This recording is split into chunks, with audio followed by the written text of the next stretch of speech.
Friends, ഇന്നൊരു easy potato stew ആക്കിയാലോ? ഊരിക്ക് കഴിക്കാൻ കഴിയുന്നു. കാണിച്ചാൽ കേട്ടോ. പൊട്ടറ്റോയും സവോളയും പിന്നെ കുറച്ച് ഇഞ്ചിയും പച്ചമുളകും ഇട്ടിട്ടുണ്ട്. അതിലേക്ക് കുറച്ച് വെള്ളം അങ്ങോട്ട് ഒഴിക്കാം. അത് കഴിഞ്ഞിട്ട് ഒരു ലേശം മഞ്ഞൾപ്പൊടി അതും കൂടെ അങ്ങോട്ട് ഇടുക.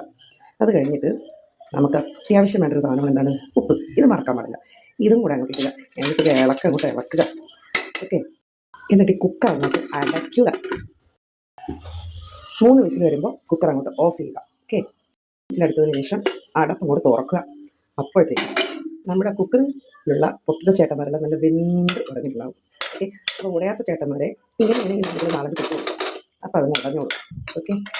അത് കഴിഞ്ഞതിന് ശേഷം എന്ത് ചെയ്യണമെന്ന് വെച്ചാൽ നമ്മുടെ നാളികേരപ്പാലും നമ്മുടെ സാധാ പശുവിൻ്റെ പാലും കൂടെ സമമായിട്ട് എടുക്കുക. എന്നിട്ട് അങ്ങോട്ട് ഒഴിക്കുക. ഒരു കാര്യം ഞാൻ പറഞ്ഞു, നിങ്ങളാരും അത് ചെയ്യാൻ മറക്കല്ലേ. എന്ത് ചെയ്യണമെന്ന് പറഞ്ഞാൽ മെല്ലെ ഗ്യാസ് അങ്ങോട്ട് കത്തിക്കുക. എന്നിട്ട് തീ അങ്ങോട്ട് കുറച്ച് വെക്കുക.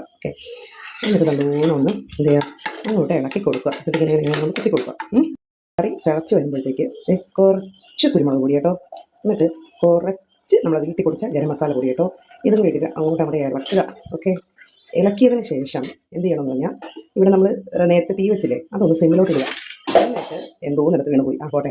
എന്നിട്ട് കുറച്ച് കറിവേപ്പില എടുക്കുക. നമ്മൾ സകല ശത്രുക്കളെയും അങ്ങ് മനസ്സിൽ വിചാരിക്കുക. ഒരിടൽ. അത് കഴിഞ്ഞിട്ട് ഇനിയാണ് ഏറ്റവും പ്രധാനപ്പെട്ട കാര്യം, നമ്മുടെ പച്ച വെളുത്തുള്ളിയിലെ ഒരു 4 എണ്ണം ഒന്ന് ചതച്ച് തോല് കളയാണ്ട് അങ്ങോട്ട് ഇട്ട് കൊടുക്കുക. അത് കഴിഞ്ഞിട്ട് ഇങ്ങനെ ഒന്നങ്ങനെ ഇളക്കുക. നോക്കിയപ്പോൾ കുറച്ച് ഉപ്പിൻ്റെ കുറവുണ്ടായിരുന്നേ. അപ്പോൾ അത് ഇത്ര ഉപ്പും കൂടെ അങ്ങോട്ട് ഞാൻ ഇട്ടു. അതിന് ശേഷം കുറച്ച് പച്ച വെളിച്ചെണ്ണ ഒഴിച്ചു കൊടുക്കുക. എന്നിട്ട് നല്ലോണം ഇങ്ങനെ ഇളക്കുക. ലാസ്റ്റ് ഒരു പച്ചമുളക് കുറച്ച് കറിവേപ്പിലയും കൂടെ ഒന്നിട്ട് കൊടുക്കുക. എന്നിട്ട് ഉപ്പെന്തെങ്കിലും വേണമെങ്കിൽ ഒന്നുകൂടെ നോക്കുക. സൂപ്പർ കറിയാണ്. ഞങ്ങളൊന്ന് ട്രൈ ചെയ്ത് നോക്കിയിട്ട് അഭിപ്രായം പറയാം. മല്ലിയിലയും കൂടെ ഇട്ട് കൊടുക്കണേ.